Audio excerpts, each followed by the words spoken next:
Well, Liverpool today, smarting from that disappointing 0-0 draw against Manchester United on Monday, came out and struggled a little bit early on in Anfield against West Brom. However, after that slow start, Liverpool were absolutely phenomenal in the first half, both with the relentless pressing in the attack. I mean, the front three today were absolutely top class, from Philippe Coutinho, Roberto Firmino, and Sadio Mane in the 2-1 win over West Brom at Anfield. The win puts Liverpool level at the top on points with Arsenal. Both clubs have 20, and had the Reds not conceded in the second half, they would have gone top of the table. This, of course, is speaking with Manchester City still having a game in hand.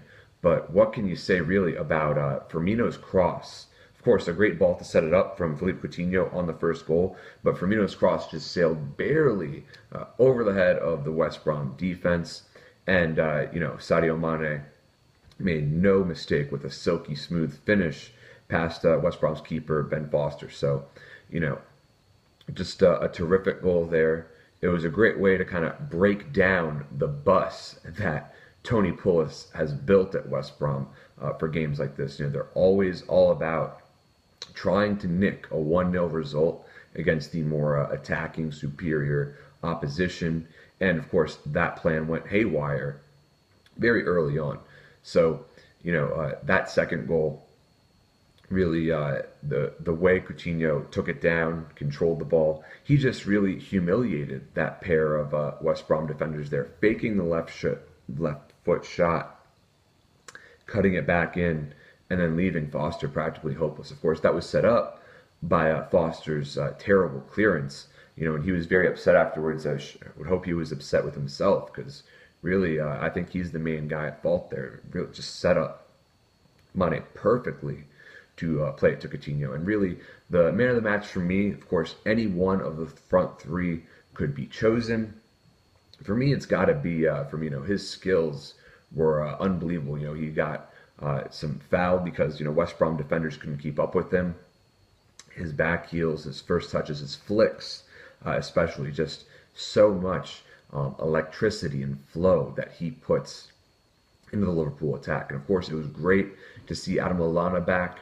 He was looking in fine form at times, had some good attempts, taking some shots. But, for him, it was smart, I think, for Jurgen Klopp to not make him go the full 90. Of course, it was his big return to, starting for Liverpool after picking up an injury.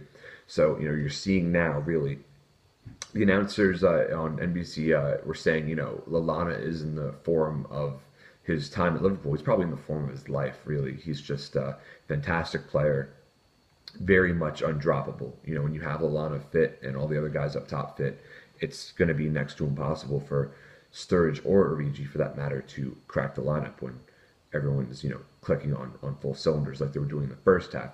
Second half, so many great chances created. I mean, Firmino really should have had one there, especially.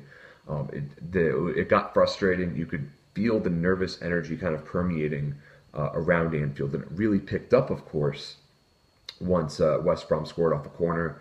Again, set pieces, a major sticking point. They have to be. They absolutely have to be for Jurgen Klopp moving forward. A lot to be desired in that category. For the most part, Dejan Lovren and Matip, played solid in their center-back partnership. Of course, Lovren had a header come so very close to scoring. Give a lot of credit to Ben Foster for recovering from that first half by making some top-class saves in the second, especially, that header, like I said, from Lovren. Matip seems still very comfortable on the ball, and unbelievable value for a defender who came in on a free. Of course, you could always expect Milner and Kleiny to be active. Emre Can was also very involved in the action as well.